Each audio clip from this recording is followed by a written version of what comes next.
on a beautiful spring evening here at the United States Military Academy at West Point, New York. I am Lieutenant Colonel Phil Root from the Department of Civil and Mechanical Engineering, and I'll be your moderator this evening.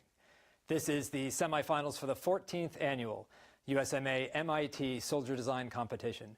For the past 14 years, MIT and teams from West Point have vied for the championship, looking for these solutions for soldier problems, and particularly demonstrating those solutions via testing.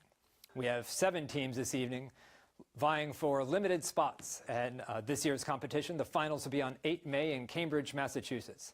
But to get there, these teams need to demonstrate their success here in the semifinals. Again, we have 7 teams, and those teams will be evaluated by our esteemed panel of judges. We have Colonel Davidson, the Deputy Commandant, Mr. John Buckheit, former infantry officer and local AOSA chapter president, and Lieutenant Colonel Mike Lanham, Academy Professor in the Department of Electrical Engineering and Computer Science. And you online, we hope that you participate by joining and making comments on the live stream. As we mentioned, this is the second round of judging. The teams have made it past the quarterfinals and now on to the semifinals. We have 7 teams. Each presentation will begin with their presentation of their device or their technical solution, followed by opportunities for questions and answers. Please, again, consider posting your comments on the live stream. And before we begin, I'd like to thank our sponsors across industry and DoD for their sponsorship. Without further ado, we'll begin with Team Atlas.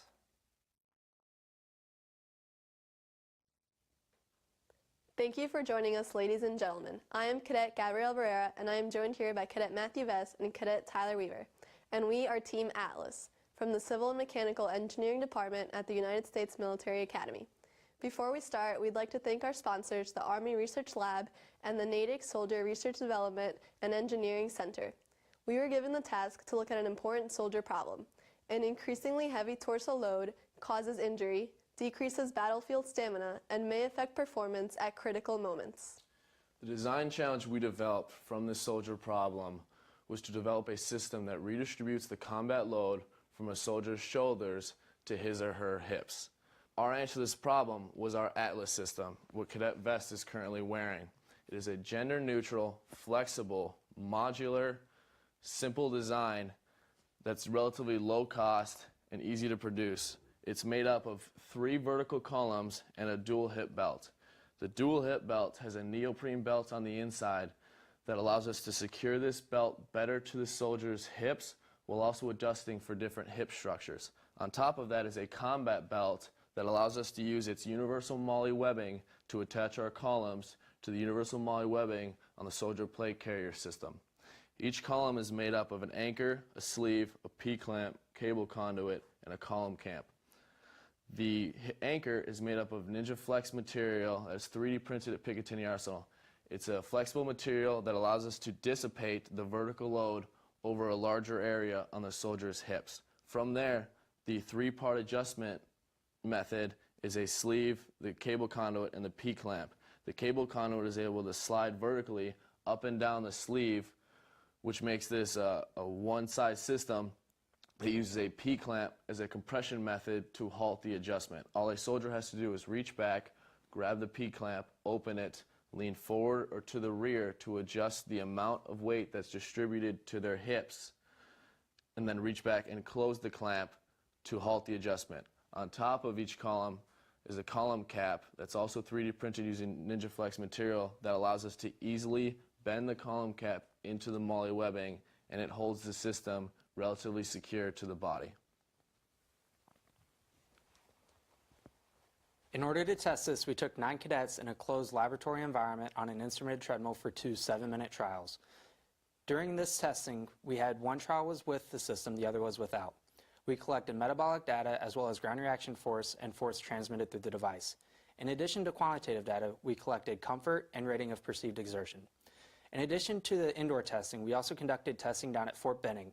At Fort Benning, we took 8 soldiers and had them walk on a 2-kilometer course for 2 trials. One trial was with and the other was without Atlas. Additionally, we did an up to 12-mile course at NSR deck with the system. From both of these field tests, we collected valuable qualitative data from soldiers. Some of the benefits of this system is that it is made out of corrosion-resistant materials, it's flexible, It's lightweight, it's the 1.5 kilograms, it's adjustable, and it is relatively low cost. After making this in our laboratory and 3D printing the materials at Picatinny Arsenal, the average cost comes out to $205. On top of those benefits, it is a passive system, so it's more durable than an active system with moving parts, and also uses interchangeable parts, which means that we can take part of this system that breaks and replace only that part instead of replacing all 3 columns or the whole system. Now that we have started doing data analysis, what we have noticed is there are 3 next-gen improvements we would like to see. First is a redesign of the anchors. The hip anchors we've noticed, while it does distribute the weight over a larger area than just a point load, we would like to see it distribute the vertical load more evenly over the hips. The second redesign we'd like to see is the column cap. The column cap currently, when it's made out of Ninja Flex, is flexible so it is easily attached to the universal webbing, but that flexibility also makes it a little bit weaker, so when coming over uneven terrain, it does have a tendency to come off depending on how extreme the uneven terrain is. The third redesign is a general material design. We would like to have future teams continue to research materials. We have found that Ninja Flex works best for our design currently, but as 3D printing becomes more sophisticated, a better material may become available. The final product vision for this is that this system is easily integratable into the current combat load of a soldier, and it reduces the metabolic costs of combat while improving combat performance during critical moments. Thank you for your time. We look forward to your questions.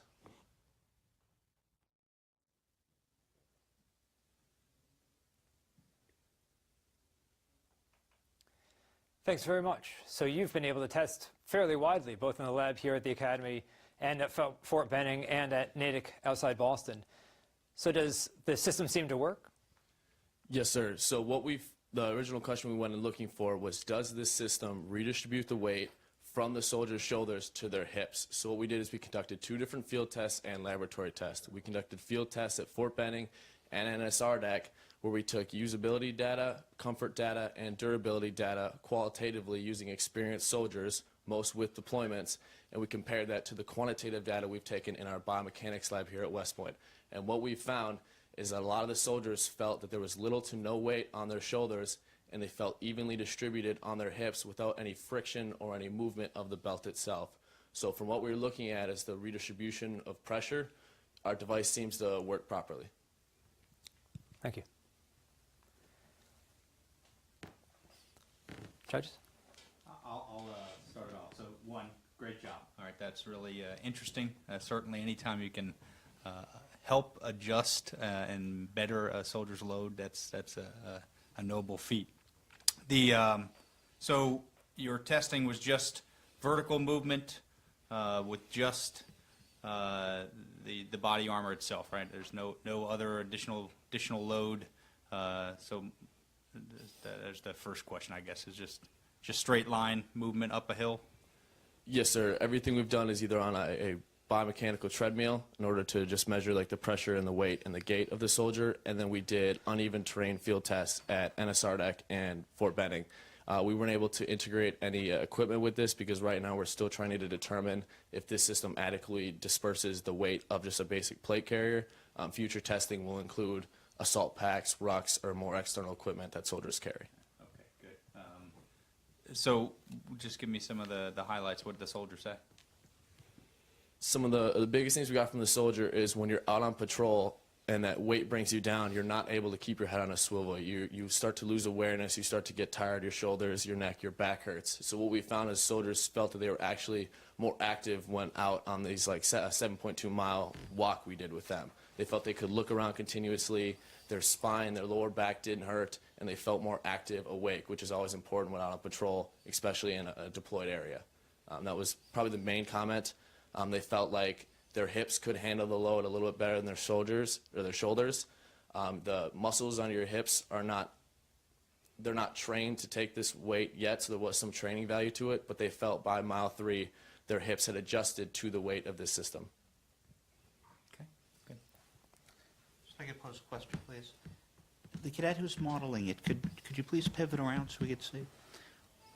One of my concerns would be if you were moving through any type of heavy forest or growth or underbrush, it catching.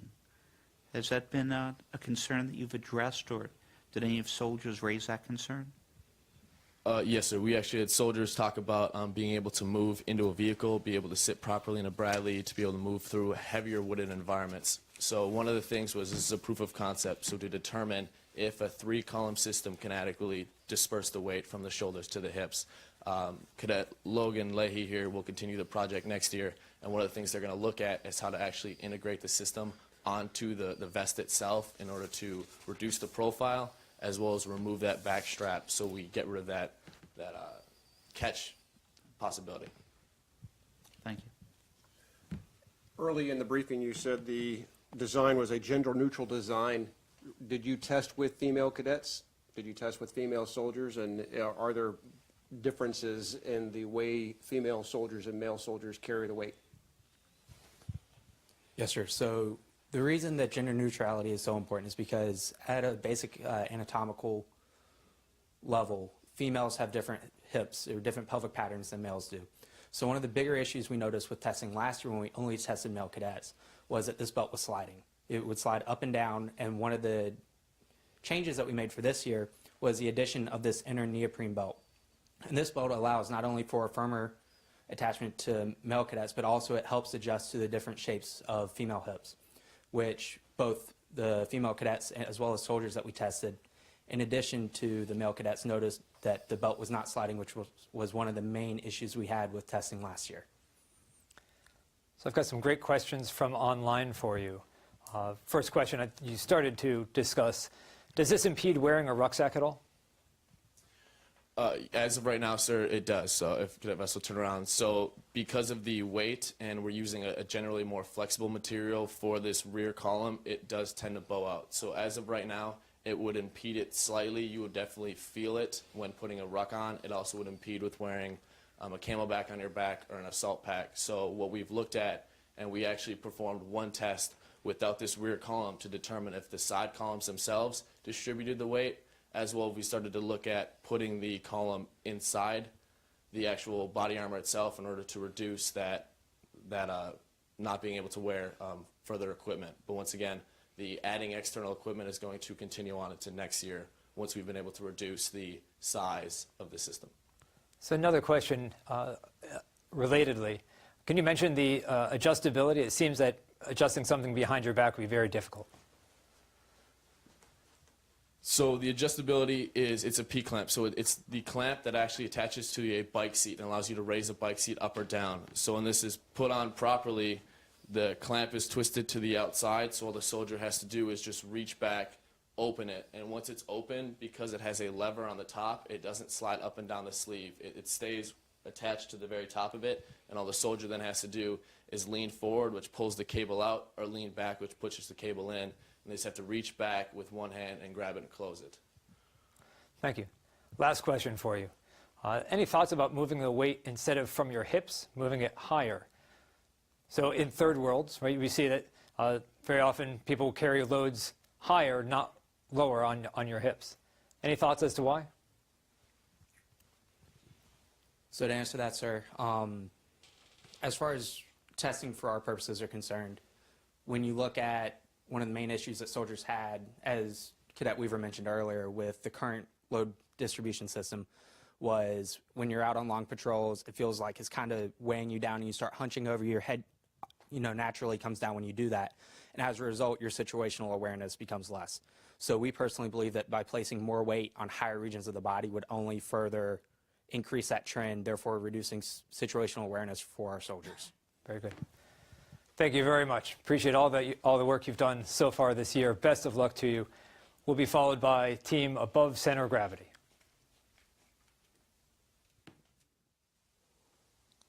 Ladies and gentlemen, my name is Cadet Stephanie Geyer, and I'm joined today by members of my group, Cadet Jack Cooley and Cadet John Rogers. And we're here to tell you about our soldier design problem. Our soldier design problem is centered on rollovers in light military vehicles, which are common due to the difficult terrain that the vehicles navigate in, as well as the high center of gravity. Our design challenge was to develop, test, and implement a system that addresses these rollovers. So the system we developed contains a sensor suite that we have here and a cell phone that acts as a user interface through the use of an app. The sensor suite contains an accelerometer that measures lateral acceleration of the vehicle and then sends it to an Arduino microprocessor down here and converts those values into a roll angle for that specific vehicle. Those roll angles are then sent to the user interface via Bluetooth connection and then displayed on the app so that the driver has more situational awareness of the orientation of his vehicle. So the three screens you see here are what you would be looking at as the driver looking at the user interface. So the first screen is the sensor select screen where you pick the sensor suite. And then the second screen is what we're currently working with, where it just displays the roll angle values for the vehicle. The eventual goal is to get to what we see in the third screen, where you have a graphic that compares the current roll angles to critical roll angles that we determined for the vehicle using a similar red, amber, green type system. So testing for the system has occurred in 4 phases. Phase 1 was completed earlier this semester using model testing. Phase 2 and 3 were recently completed down at Fort Benning's Maneuver Battle Labs, where we gave the system to soldiers and allowed them to drive around in a Humvee and experience what the system can do. They gave us some unique user feedback that we were then able to apply to the system and hopefully make the system better. So phase 4 is where we currently are, and using the data that we got at Maneuver Battle Labs, we noticed it was pretty noisy and a little difficult to draw conclusions from. So we're conducting sensitivity analysis of the system and some durability testing to make it better. So this plot here is a plot of the data that we received down there. So the gray plot is what we saw for most of the day while we were there testing. And as you can see, it's pretty noisy and a little difficult to take conclusions from. So throughout the day, we were able to make minute changes and get the data to a more smooth point that you see in the blue line below it. The data there is a lot easier to read, and you can take more conclusions from it. We took our innovative device down to Maneuver Battle Labs, where we had soldiers test the application of a lateral accelerometer, a Bluetooth transceiver, and a user interface. Generally, it was received very well, and all of the soldiers felt that it would help save soldiers' lives when on missions. Our short-term goals are the implementation of a mechanical failsafe, or a device that changes the steering of the vehicle based on lateral acceleration and the possibility of a rollover, and also a way to dynamically measure CG height and roll center of a vehicle.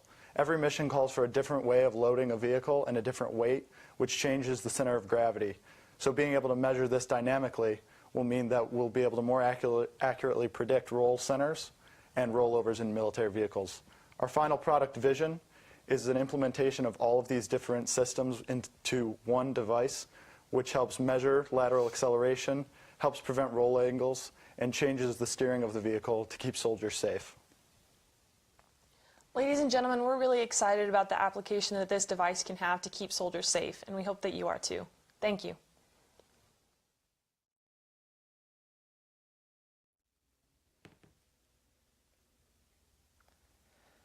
Thank you. I noticed in the user interface screen that there's a driver data button. What is that functionality? What does it do? Sir, that's actually one of the more interesting things we've been able to do as an interdisciplinary studies group. So I'm an operations research major, and I'm joined with 2 mechanical engineering majors here. We're actually looking at data pulled from fiscal year 2003 through 2016 to determine what characteristics of a driver can make them more likely to roll a vehicle, which we'll use to adjust the scale that you saw on the slide. Thank you. Judges? A major factor in most types of motor vehicle accidents of all types are driver fatigue. To what extent will your system incorporate some type of an alarm to bring to the driver's attention the risk of the rollover? Yes, sir. So the system that you saw in the video that we took to Maneuver Battle Labs, it actually had a buzzer that was incorporated through the cell phone that we're using as the interface. We noticed that it could be heard throughout the vehicle. We're looking into better options to, I guess, make it louder and make it more alerting. However, right now we're transitioning to an updated user interface. So right now we're working that back in. But the plan would be to have a buzzer that would alarm the driver when a certain position on that dial that you saw on the graphic was reached. And so we can then adjust that based on the type of vehicle and the type of load that you're dealing with. Thank you. So you just addressed the idea of loading of the vehicle. Is that part of your future work where you're inputting some kind of manual vehicle load? There's a very distinct difference between an empty vehicle and a combat loaded vehicle, a Humvee and a Bradley or a Stryker. Yes, sir. Moving forward, we plan to be able to dynamically measure the weight of a vehicle. As you load a vehicle with more weight, center of gravity will rise, and we plan to add to that interface screen a button that allows you to select where you loaded additional weight and how much weight you loaded, and this will help adjust the vehicle center of gravity and the meter that is displayed for the driver. Any thoughts? So you talked about an auditory alarm. Any thoughts on a visual cue for the driver? So you have both, as you said. Right now you're testing the noise is your biggest. It sounds like one of your biggest problems. So, and go to another sensory. Yes, sir. We've actually explored displaying a light bar right in front of the driver that sort of has green, yellow, red indicators as to where your vehicle is at in terms of roll angle. And they can use that gauge, and along with the interface dial that we're adding in that displays an arrow, again with green, yellow, red indicators of exactly where you're at in terms of closeness to rolling over, sir. A couple questions from the online community. How much do you anticipate this will cost, and when might it be commercially available? Yes, sir. So as far as cost, one of our biggest constraints was to keep it low budget and easy to implement. So we were using off-the-shelf commercial items. Most of the Arduino components you saw there we bought with a kit that was around, I think it was around $100. And then the additional box that we encased it in, and the cell phone would probably be the most expensive portion of the system, which we kind of assume most people would have on them or readily available within a unit. So we're looking at upwards of maybe about $200 to $300 a system, which would then be easily implemented by each soldier. So you use Arduino a lot in your programming. Do you have any background in programming microprocessors? No, sir. So this was the first example we've had. Other than some basic stuff that we do with MATLAB, the actual coding of a device, this was pretty much our first crack at it. So. Last question. Have you considered heads-up technology or ways to prevent the operator from getting distracted? You mentioned a light bar, but heads-up display would look completely different. So with the phone, the idea was that it doesn't have to be a phone. First, I don't know if we put that out there, but it could be any Bluetooth-enabled hands-free device. So it could be an iPad if you have access to that. But the idea being that we wanted to make it small, but something that we could put in a spot that the driver could see readily, so that it's not interfering with the other equipment in the vehicle, like the radios, but then that the driver doesn't have to take his eyes off the road for more than like a split second to get an idea of where his roll angle is at. Very good. Judges, any other questions? Okay. Well, thank you very much. It's great to see multidiscipline and several departments working together. Next project is rapid resupply. Good evening, ladies and gentlemen. I am Cadet Alex Kramer, and I'm the team leader for Team Rapid Resupply. I, along with Cadet Savannah Baker, who is our head of written reports and testing, and Cadet Arnie Moran, who is our head of manufacturing, were presented with a significant soldier problem. So resupplying soldiers on the battlefield puts our soldiers at risk, both on the ground and in the air. Supplies can be easily damaged when dropped quickly from the helicopter. So the Army has developed the enhanced speed bag mechanism. So the current enhanced speed bag system drops supplies from 100 feet out of a helicopter, and then these supplies are slowly lowered to the ground when rope is run through a braking mechanism. Our goal is to improve the current enhanced speed bag system by improving upon specifically the braking mechanism. Our goal is to regulate the rate of descent of the supplies based on their mass. So our product design, we developed a 5-inch by 5-inch by 2.5-inch aluminum braking mechanism.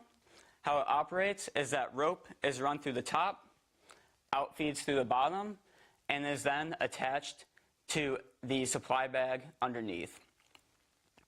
The braking mechanism is attached to the aircraft with a carabiner located on top. The aircrew can modify how fast the speed bag drops with this external knob. Improvements from the current design, so it is more user-friendly and also has a lower anticipated cost due to the material cost and also the number of parts.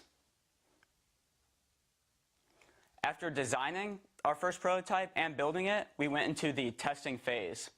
We initially tested the current system in order to verify our test procedures, and then went into testing our first prototype. We started testing with 550 cord, which is prevalent around every single Army unit, but then found that to be too fragile. After that, we switched over to a nylon rope. So product benefits, we created our first prototype for $220, which then that can be decreased in any mass manufacturing techniques.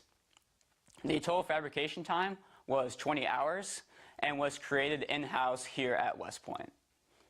Maintenance issues, so we hope that train up on the system is fairly minimal. After significant testing, we hope that a graphic can be placed on the side so that soldiers can simply reference this graphic to see how far this knob needs to be turned. Our braking mechanism is reusable, whereas the current system is not. The rope and supply bags are dropped from the aircraft and must be left on the ground. Troops on the ground can use that rope and that bag to do as they please.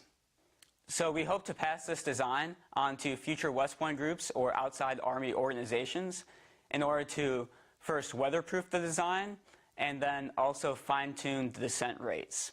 Our final product vision is a braking mechanism that can be placed within the enhanced speed bag system and also be used for fast roping and personnel delivery. This will free up those people fast roping and free up their hands. This is a summary of our presented material. At this time, we would like to open up for any questions.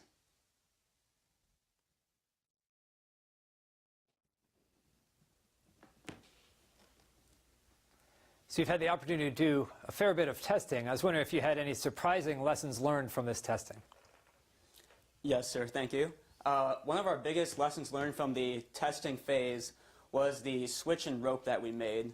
So first we tested with a 550 cord, which of course is prevalent across the Army and is found at every installation.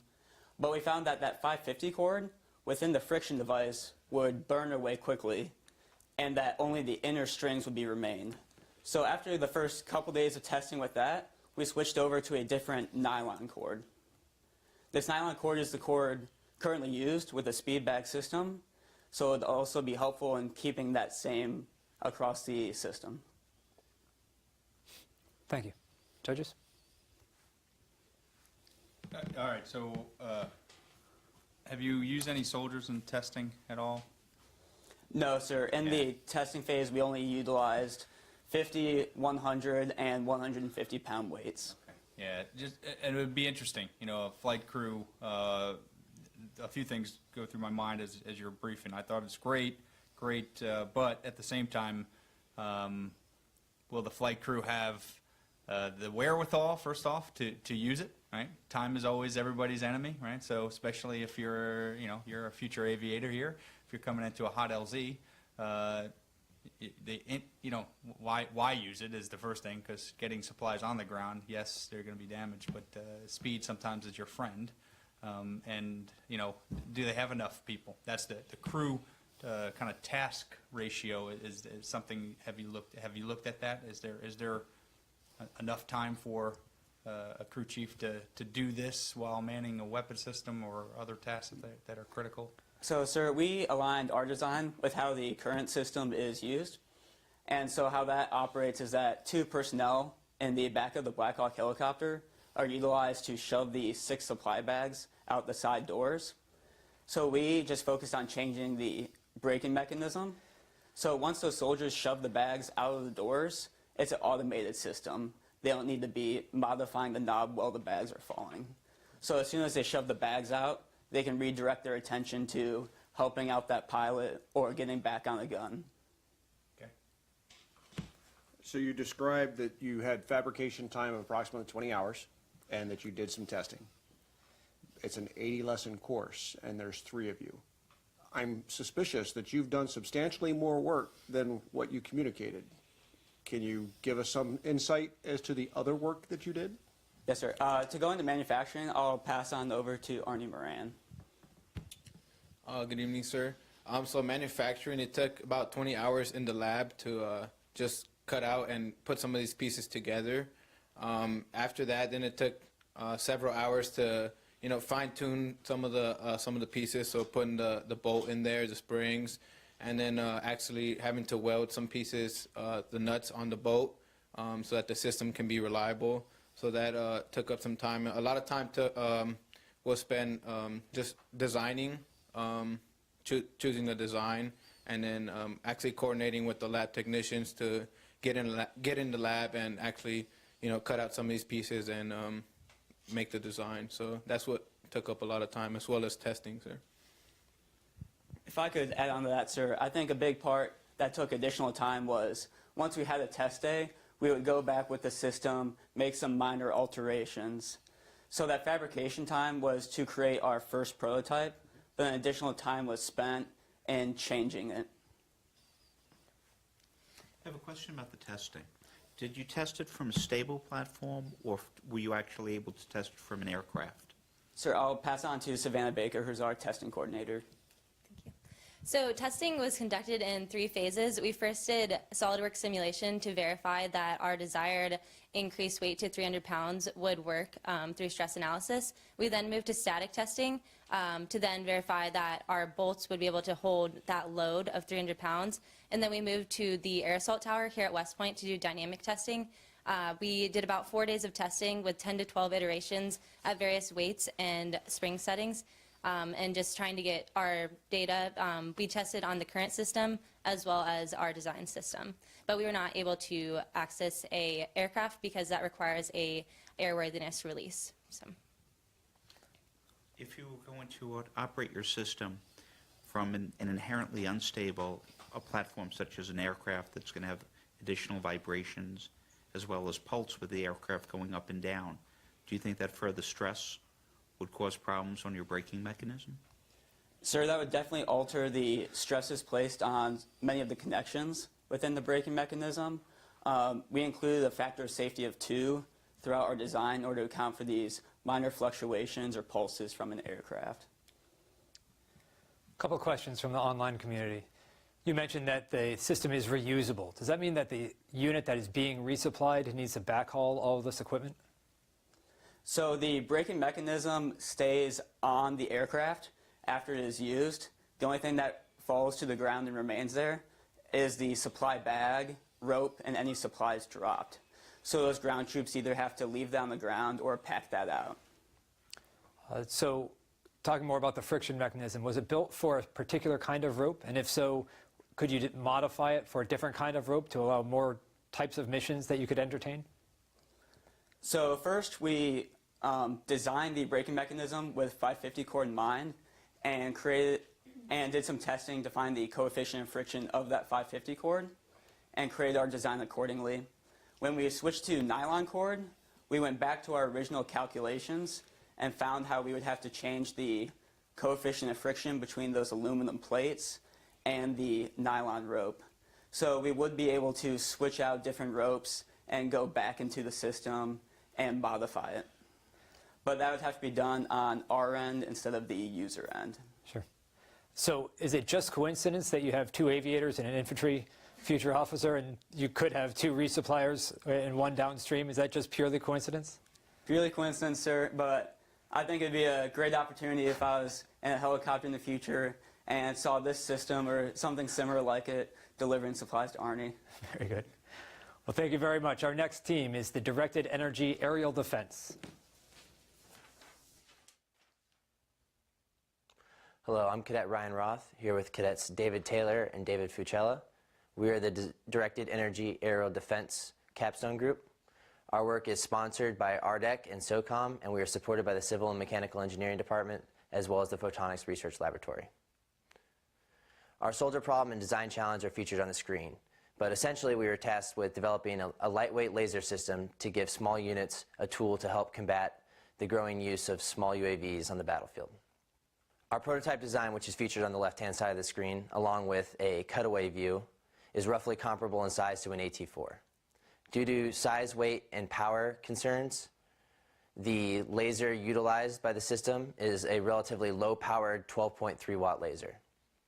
In order to increase the effective range of our weapon, it incorporates a dual lens system, which is diagrammed in the lower right-hand side of the screen. With a fixed concave lens in front of the laser, a convex lens can then be positioned relative to the focal point to either spread, collimate, or focus the beam. I will be followed by Cadet David Taylor, who will discuss design details and testing. Based off the size, power, and weight restrictions of a man-portable laser, our team decided to focus on the camera system of the UAS, as we determined that to be the most vulnerable yet critical component that we could hope to damage with our laser. After profiling and testing the power level of multiple different lasers, we then exposed different UAS cameras to these laser beams and held the beam on the laser in order to achieve critical damage and render the camera useless. On the left-hand side of the screen, you can see the top two images were obtained using unfocused beams, and the amount of time required to hold the beam on the camera was between 8 and 10 seconds. We determined that to be an unreasonable amount of time to employ this weapon in reality, and that is why we determined that we needed to use our two-lens focusing system in order to decrease the size of the beam, which would then increase the fluence, which is the total energy per area of the beam. And as you can see in the bottom left-hand the image, we achieved a comparable level of damage to the camera in only 1 second with that focus beam. We then developed a mathematical model using the governing equations of laser beam focusing for a Gaussian beam. On the lower left-hand side of the screen, you can see this model plotted against experimental data that we were able to test on a small scale in our laboratory.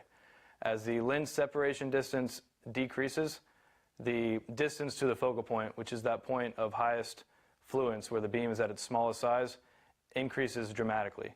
The graph on the right-hand side of the screen extrapolates this data over the entire a long range of separation distances, again showing that dramatic increase in target distance with a decrease in lens separation.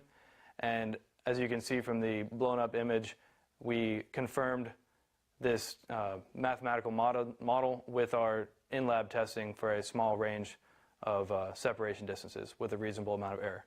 Cadet Fucella will take you through our final design proposal, which utilizes this mathematical model to further extrapolate to larger lenses that we were not able to test with. This is our final prototype design. To achieve the desired range that the customer specified, we chose 40 inches of separation between the concave and convex lenses. This resulted in a 4.5-foot long device total. We also decided on 3-inch diameter lenses for both the concave and convex lens with a focal length of 1,000 millimeters for the first lens and 2,000 for the second lens. Referring back to the graph in the previous slide that Cadet Taylor mentioned, there's a drastic change of focal point with lens separation, as you can see with the data on the right-hand side of the slide.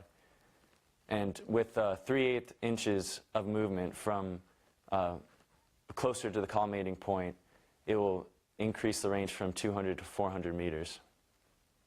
So moving forward, the next generation improvements will have to be constructing that prototype design and testing it further.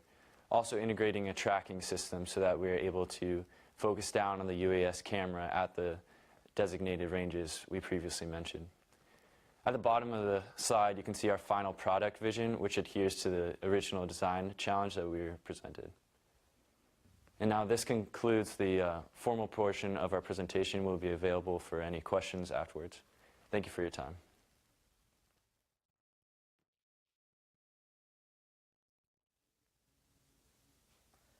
So you introduced yourselves as mechanical engineers, but your design requires a lot of physics and optics. Did you have to teach yourself all this photonics work?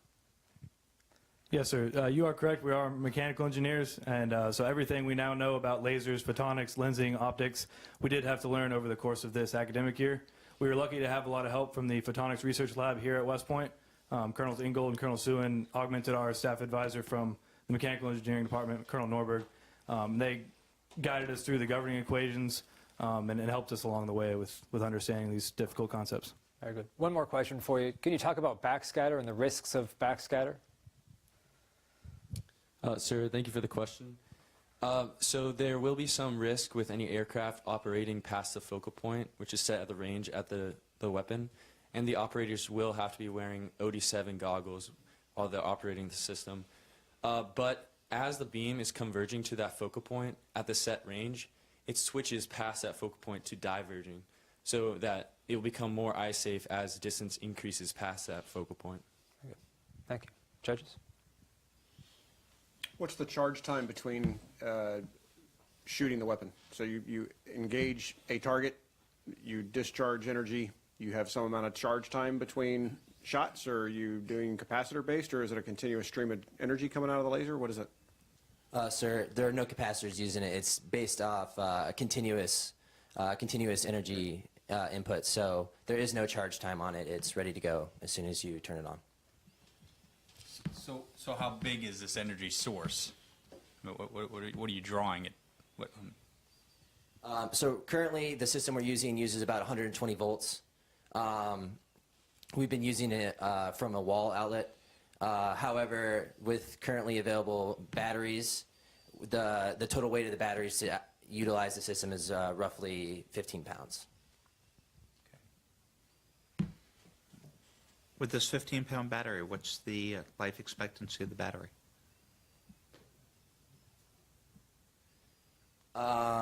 We're not sure at this time, sir. It'll take more testing. So, question about user requirements. Your final design or your proposed design at this point is 4 feet long.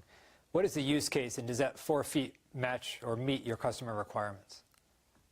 So in the vision communicated to us by our customer at SOCOM, the end product would be a system small enough and light enough to be used on an ATV. So currently at roughly 4 feet and under 25 pounds, our product can be easily mounted on the ATV. Ideally, we'd like to work to get it smaller so that it could be man-portable and used in dismounted operations, but currently it meets the customer requirement. Can you talk about a system that can track and engage? Your system doesn't do any tracking, is that correct? No, sir, not at this time. We were not able to develop that system. That is something that we know we'll need to develop in the future, just the way this system would be employed, being able to focus on the camera, even for only a short amount of time, just getting that level of accuracy and holding it there for a second or two to burn out the camera would require some kind of tracking system, but we have not been able to develop that yet. Okay. So if I can just add, that's why we have the second dazzling option as well, because it's a much wider area of exposure. So it doesn't permanently damage the camera, but it is rendering it ineffective, and you don't have to be as accurate. Is there a lifespan associated with the lenses? Do you damage the lenses at all when you pulse the laser? We did not observe any of that during our testing, sir. So we would need further testing to test that fatigue over a long course, but based on the testing we did not observe any kind of fatigue or damage to the lenses, sir. And since you've started this design, it would seem that there's been a number of cases of drone use in open literature. Does any of this motivate you to finish up this design more rapidly? I think yes, sir. Of course, as soon as we can get this thing, this product built and fielded and testing would be the better. Yes, sir. Very good. Well, I thank you for your time. Our next team is Mechanical Mule.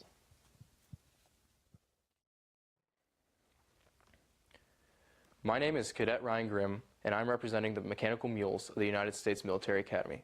My team consists of Cadets Ariana Bolden and Alexander Applegate. Our team is working on the Service Academy Design Challenge, sponsored by Air Force Research Labs. The purpose of our design is to create a semi-autonomous device capable of carrying over 350 pounds of equipment over 2 miles at a pace of at least 3 miles an hour in order to resupply soldiers. Currently, operators use all-terrain vehicles and motorcycles to accomplish these tasks. Negative aspects of these designs are that they require constant human input, are not easily insertable and extractable by helicopter, and require liquid fuels. In consideration for our design, we focused on 4 characteristics: payload capacity, weight, speed, and range of sensors. Our approach to this design uses a motorized cart fitted with Arduino software to make the system semi-autonomous. The Arduino software takes inputs from infrared sensors. Once the Arduino system receives an input, it provides 2 output signals. The first provides a signal to a relay, which activates a 24-volt bicycle motor, providing forward thrust to the system. The second provides a signal to a 12-volt servo motor attached to a rack and pinion. When the servo rotates, the rack and pinion moves the wheels left to right. Currently, our design weighs 160 pounds, has a payload capacity of 450 pounds, can move at a pace of 4 miles an hour, and has a sensor range of 1 to 5 meters. Additionally, 2 kill switches have been added to the device. One, on the left side, is a button that allows the user to cease all function of the system by pressing the button. The other is a tether which is attached to the operator, which cuts all system function if the tether is removed from the base. Lastly, our system features manual inputs from a removable handle. This handle uses a potentiometer to control thrust and uses an arm to control steering. The following video shows our system in the semi-autonomous configuration carrying over 300 pounds of concrete. Our system provides a compact solution that requires minimal input from the user and meets all design specifications. Future considerations for design are using alternative transmitters to increase sensor range, adding a casualty extension to increase the overall length of the system, and using other system inputs to feed the Arduino. Thank you for your time, and we are available for further questions.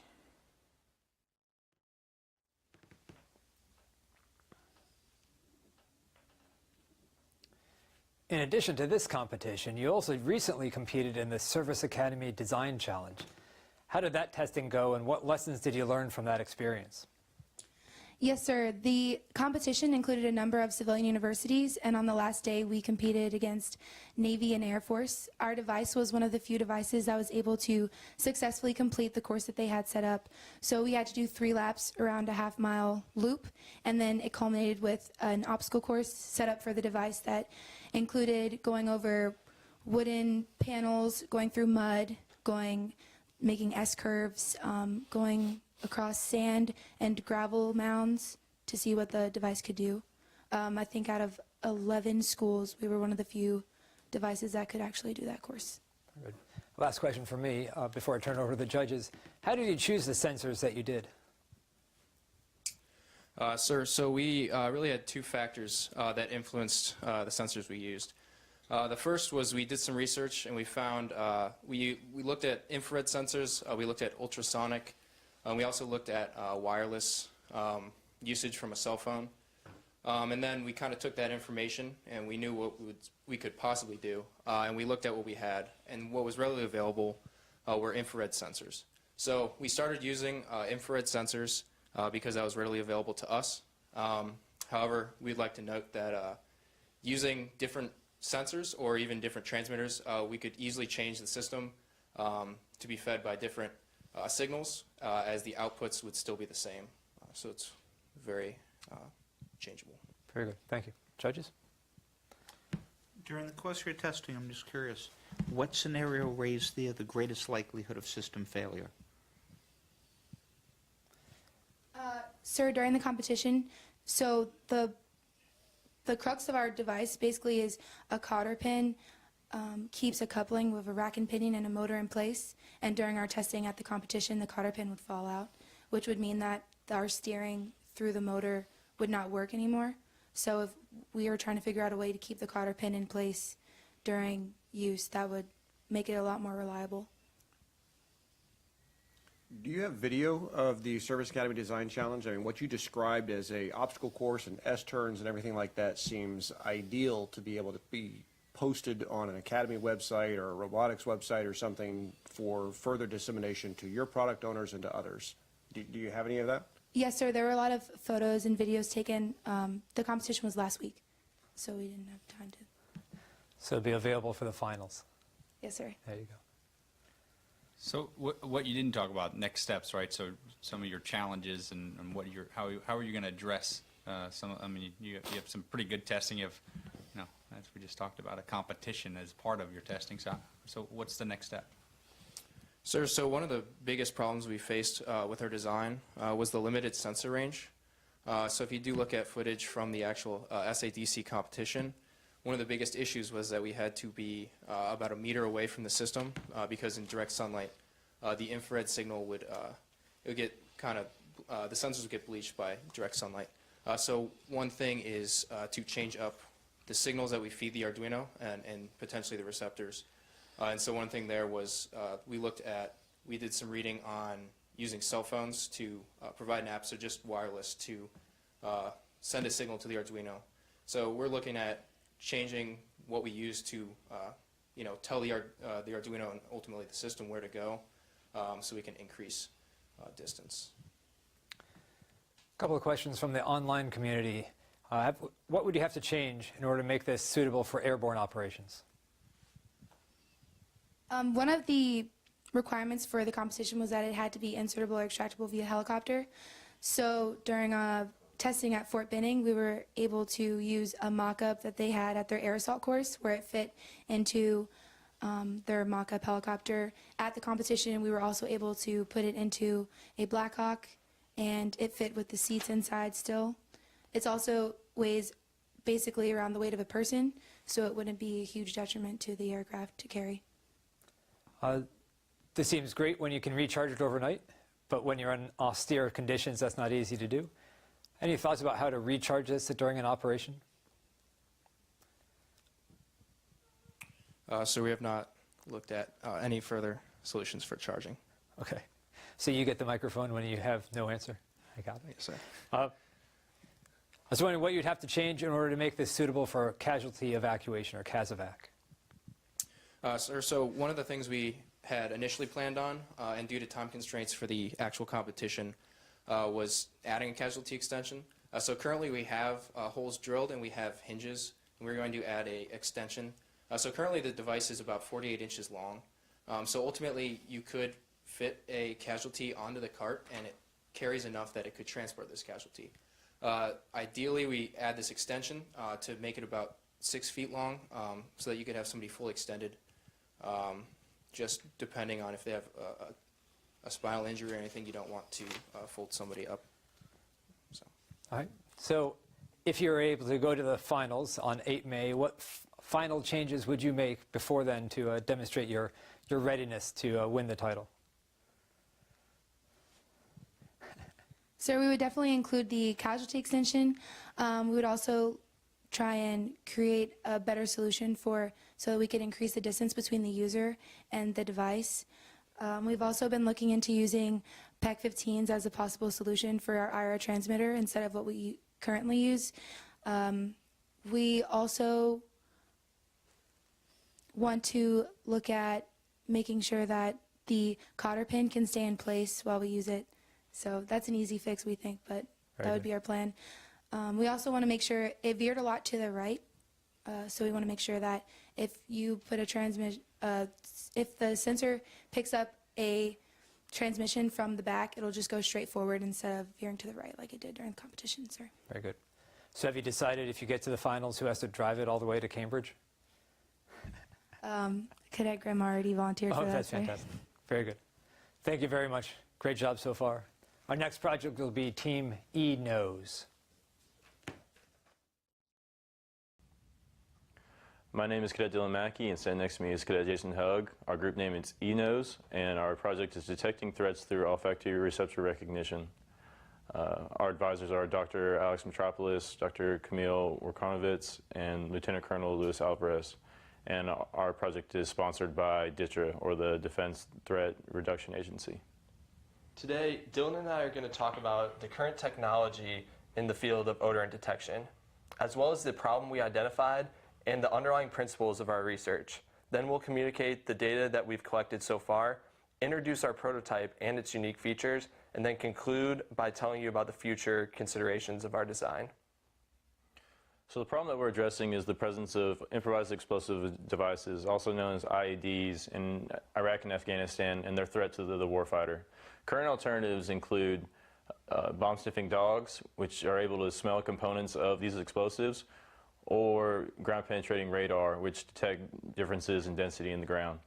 Our design challenge is to develop a sensor that uses the same biological machinery that the dog uses, which is specific and sensitive, but not have the same inaccuracies that the dog has, such as being subject to PTSD or needing a reward-based system to be consistent. So the underlying principle behind our sensor is the use of olfaction, or the sense of smell. Highly dependent on this is the olfactory receptor. In the top right corner of the slide, you can see a red cartoon figure. This is the olfactory receptor. Moving into it is the green odorant. Once those bind, it causes a conformational change, which, like a light switch, causes a series of downstream events, allowing calcium ions to move into the cell. Because calcium ions are positively charged, this causes a change in voltage, which we can measure using a microelectrode as seen in the bottom left corner of the slide. Another way that we can measure this change in voltage, the change in calcium ion concentration, is the optical calcium sensing. See on the right side of the slide, calcium ions move into the cell with a chemical complex that fluoresces. We can detect this change in intensity using a photodetector. And then on the left side is data from a series of trials that we've used using the microelectrode array mentioned in the previous slide. Pictured here is an Arduino, which we use to build our working prototype. This prototype applies the principles that Dylan just discussed, specifically when it comes to the calcium ions entering the cell. Because of the tag that we used, when calcium ions enter, they fluoresce green, which can be detected as a change in voltage by the photosensor seen on the image in the left. The two videos on the right show our device in action, and specifically the digital signal that's produced and then transmitted to a computer where it can be stored and analyzed. This transitions us into the innovations that we believe to be unique to our sensor. First, in terms of the digital signal, we believe that on the battlefield, this could be used to build a real-time smell profile. Specifically, data could be sent to a higher headquarters via Bluetooth, and this headquarters could build where the smell was detected, what smell was detected, and when it was detected. Additionally, our sensor is independent of visual and auditory stimuli, and this simply means that we're relying solely on the sense of smell and not visual or auditory cues like most technology on the battlefield today. Additionally, our sensor eliminates inaccuracies in perception. This ties back into the current technology, which is bomb-sniffing dogs. Some dogs have PTSD, which means that they could inaccurately perceive the sensation that they smell. So our sensor eliminates that middleman and focuses solely on a sensation that would be able to be replicated time and time again. As far as benefits for our sensor, we believe it to be very soldier-friendly and handheld or even strapped on a flick, and you would not need a handler like a dog would need.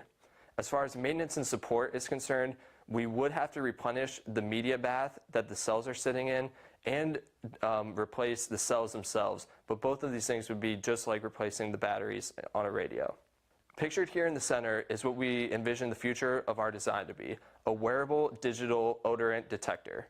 And we see this having several applications outside the military. First, with Homeland Security, TSA currently uses bomb-sniffing dogs in airports. Within law enforcement, we think our sensor could help police build a smell profile of different criminals.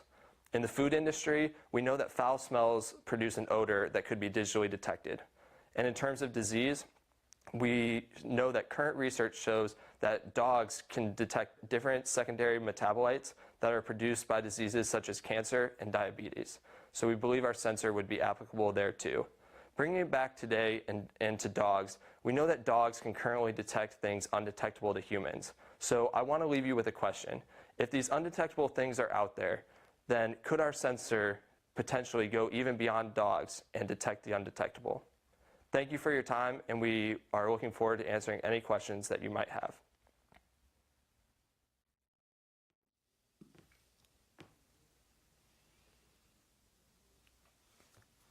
Fascinating stuff. I was wondering if you could explain a bit more detail how one device can smell or detect so many different kinds of odors.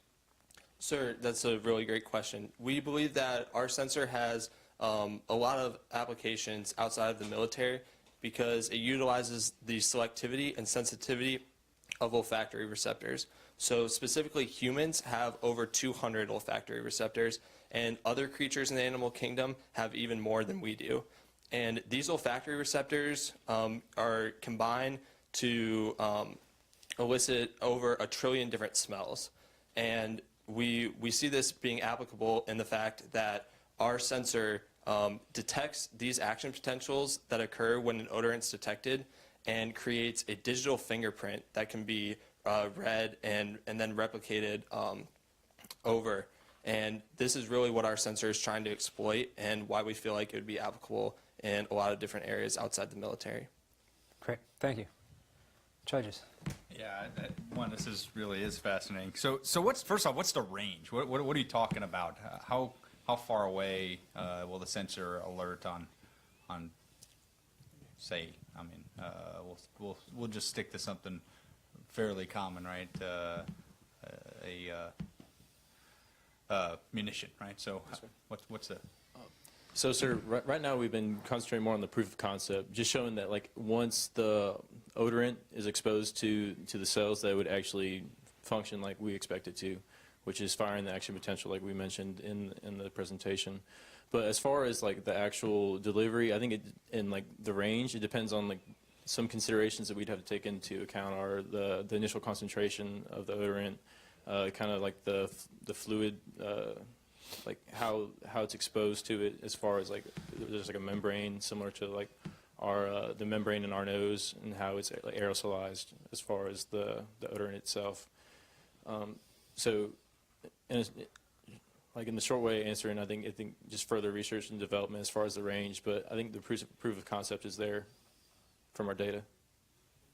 Okay, and then I mean, as you talked about the different possible sensors, will this be tailorable?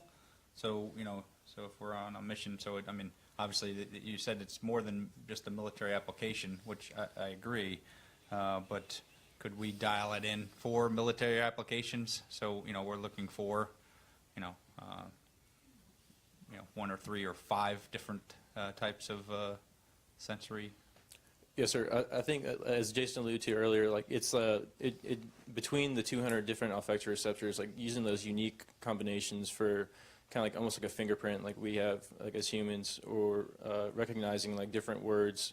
So like there's 26 letters, but like unique combinations of words can make thousands of words. So it's similar to like the odorants. So I think it's just being able to recognize those combinations and then plate olfactory receptors for those for the application. Okay. Now you mentioned that you have to replace the media bath. What would be the life expectancy of the media bath, and would you be able to target different media baths for different missions? So right now, sir, about every couple of days you change the media for cells, for like cell culture. There are some medias that may last a little bit longer. That are like CO2 independent. That's like another requirement, like within the body, certain CO2 levels and temperature levels, and being able to take advantage of medias like that may extend it a little bit further. So temperature variability, I'm assuming that the proof of concept has been done in bench test environments. Have you been varying temperatures and seeing changes in detection ranges and detection concentrations, et cetera? So far, sir, we haven't actually tested our prototype with the actual photodetector. We've changed the voltage just to show that we'd be able to measure that, but we haven't actually paired them together. And in hopes of moving on to the final, that would be like our next stage. But in the short answer would be using the chemical complex that would fluoresce. It's good for about a couple hours. So to extend the life, we'd have to go to the electrical sensing, which would be detecting the action potential using the microelectrode array. So a number of questions online about the durability and the use in operations. So the first would be, are there any countermeasures? could you make a munition and then put on deodorant, so to speak, so that you can't sense the specific odorants? So, sir, that's another great question, and we really believe that you would still be able to detect any odorant that would be part of an IED or any other explosive device in very small concentrations because of the selectivity of these olfactory receptors. So we really don't think that that would be an issue. You would definitely smell the deodorant for sure, but you would also be able to detect even those trace amounts of those explosives. Just to add on to what Jason was saying, sir, so we currently have dogs that are deployed that are not triggered by our own munitions, so I don't think they'd be necessary to have a deodorant, but I think we could target specific components of enemy explosive that we would be able to exploit and detect that would differ from our own. So what about in a crowded space like a marketplace where there's a number of smells, there's a lot of dust? Any concerns? Obviously you're at the bench top model now, you're not ready for a crowded place downrange, but what are some concerns about that kind of environment? Again, sir, so we currently do know what some of these IEDs are made of, or at least the chemicals that they're composed of in trace amounts that are the explosive chemicals. So it's those that we would tailor the device to and make sure that the device is honed in on those specific smell profiles, and then obviously it would just detect like those things. Okay. Question about, to extend Lieutenant Colonel Lanham's questions about temperature range. Are there concerns about the media bath freezing or evaporating rapidly in temperature extremes? Yes, sir. I think part of the solution that would be building almost like a box for the detector to be in that would have a temperature stable environment. We alluded to it in our presentation with having to change the batteries and maintaining that temperature level similar to body temperature to provide a stable environment for the cells. But again, I think that's just further just refining our design and keep on doing experiments. Can you talk about calibration? It seems that you'd have to calibrate it very closely in order to ensure that you're getting the right signal. It's like a dog triggering to the wrong signal. Any concerns with that? Yes, sir. I think that as part of calibration, it's just important to get the precise odorant profiles that we're trying to detect, and just really honing in and getting those olfactory receptor combinations and making sure that we're sure of them before we try to field the device. Okay. Last question for you. Has the military ever used an olfactory sensory system in the past?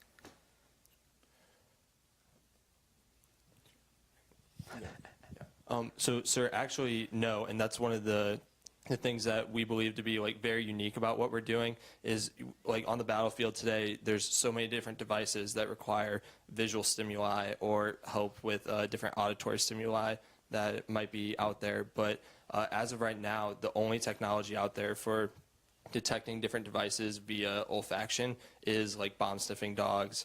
And so that's where we really think we want to use this and hopefully augment the dogs and not replace them completely, but just have it there as a means of, you know, possibly being able to like break through with a device that really no one else has gone towards. Right. Gentlemen, thanks very much. Appreciate your time. Our last team for the evening is Team Sparkle. Good evening. My name is Cadet Griffin Gerchman, along with Cadet Joshua Chand and Cadet Clay Harmon. And we make up the Field Expedient Welder Team, Sparkle. We will first want to thank our project sponsors at RDEC for making this presentation possible. The problem that our team was faced with is that soldiers need to make repairs in small-scale metal fabrications in a field environment.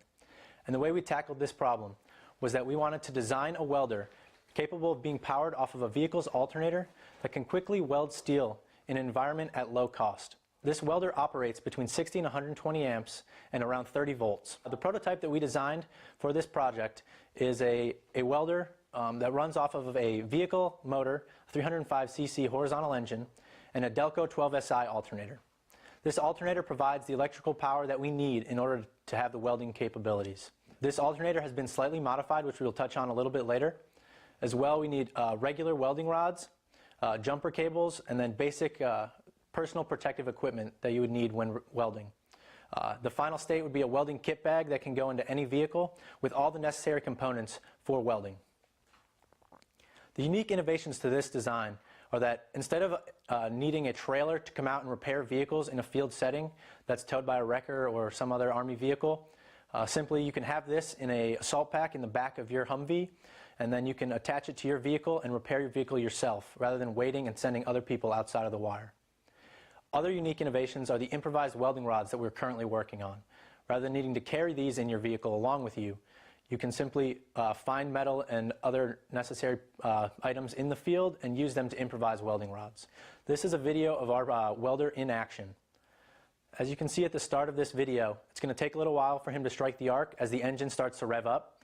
But once it gets where it needs to be, you can see a steady arc. This is our prototype in action. So at the back you have that 305 cc horizontal engine. On the right-hand side you have that alternator spinning and the battery that excites the alternator in the back left. So like I said, that was the experiment being run, and these are our test samples that were made from our prototype welder. On the left-hand side are those experimental samples, and on the right-hand side are the control samples done by a commercially available welder. And these are the test results.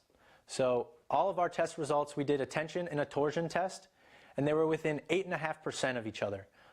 So they were 8.5% weaker than the commercially available welder, which was within the goal of our project. So that was a really good result that we got there. Some logistical considerations for the welder. It is low cost. There are very few modifications that you need. And then when you're putting it into a vehicle, if you're going to have a second alternator, it's going to add an additional 18 pounds. If you're not going to have a second alternator, you're going to have 7 pounds added with just the PPE. Some maintenance issues. So like I said, when you're putting this alternator into the welder form, you're going to have to make some slight modifications, as you can see on the screen. But you can also reverse those modifications as they're not permanent. Support requirements, like I said, small modifications are necessary, but they're nothing major. It's very simple to do, as well as welding personal protective equipment must be in the vehicle. And that goes along with the safety considerations. So same safety considerations as you would have with normal welding apply here. Where we want to take this design in the future. So right now, like I said, we have a prototype proof of concept done, welding with an alternator. Where we want to take it is develop improvised welding rods. So instead of having to carry them, you can create them in a field environment. We want to implement a switch onto the alternator to convert it from an alternator doing regular operations on a vehicle to a power supply mode. We also want to develop improvisable personal protective equipment so soldiers can make these in the field rather than having to carry them and adding weight to a vehicle. And then the portable 120-volt power supply, adding more capabilities, almost turning this into a generator. The final product vision, a fully improvisable system that soldiers can use to make repairs and small-scale fabrications in metal in a field environment and provide power for tools in this setting as well, without the need for external support. This concludes our presentation, and at this time we'll take any questions that you have.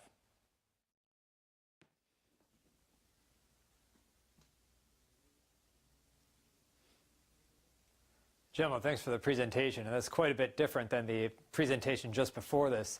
I was curious to begin with training. What kind of training would the average soldier need in order to operate, install this piece of equipment? Well, sir, there's really the two pieces of that, your question there. There's the operation and the installment. I'm going to hit the installment piece first. In order to make the modifications necessary, there will be a set of instructions with the device so that any soldier that picks it up can follow a step-by-step set of instructions on the modifications necessary to produce this technology. And then the installation in the vehicle will be a similar step-by-step instructions, what you need to take out, what you need to replace, and then once it's ready to use. I would say it would take about an hour in a lab setting or in a workshop setting of learning how to stick weld specifically.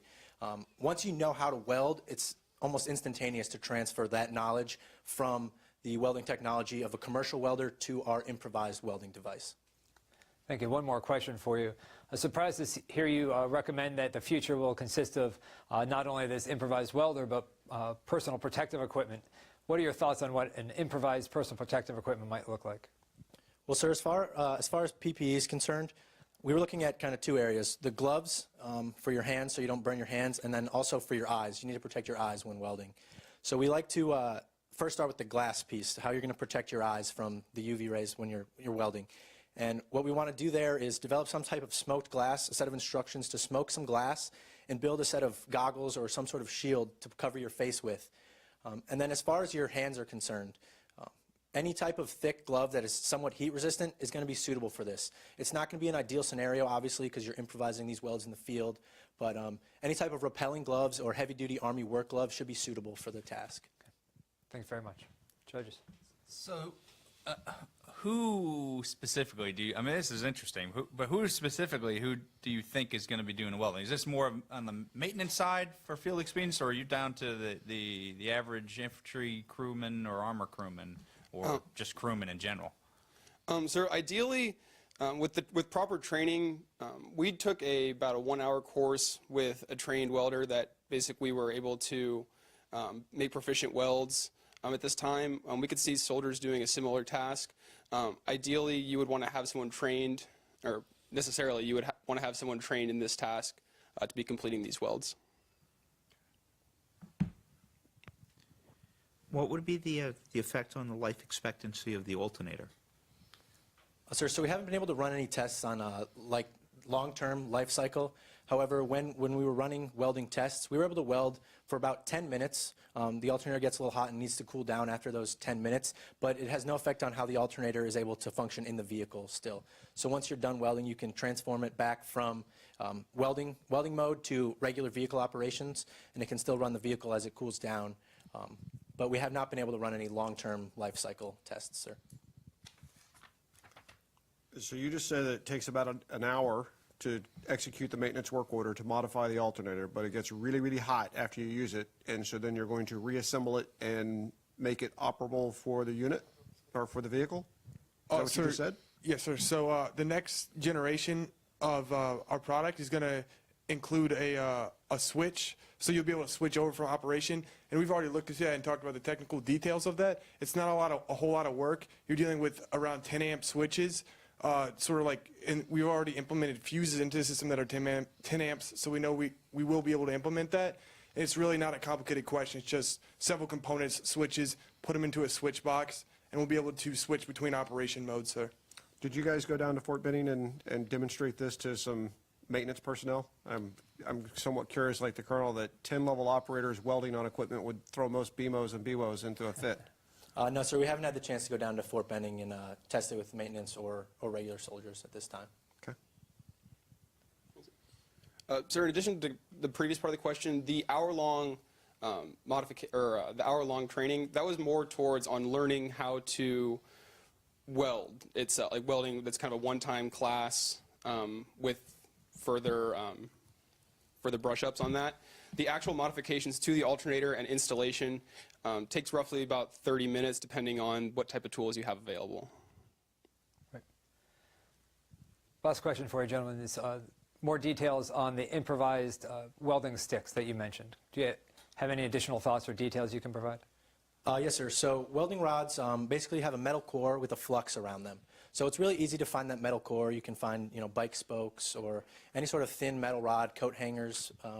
And then the hard part is really the flux, designing a flux to go around and paste or coat the outside of the welding rod. So that's really where our research is focusing right now in these last few weeks before the May 8th finals coming up and Projects Day coming up in May as well.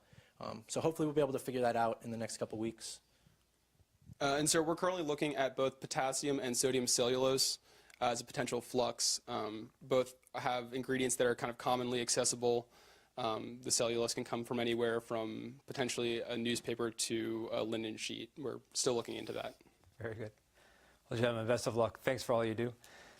And thank you for joining us here. I'd like to thank all the cadets and their teams, their advisors, for being part of this competition. Thank you to the judges for all of your time this evening. Thanks for your insights. And thank you for the online community. We'll be sure to ensure that all of your comments are forwarded to the cadets so they can improve their design. Please wish them well. Stay tuned to this channel. We'll see which teams move forward and in hopes of beating MIT once again. Thank you again. Great evening here from West Point.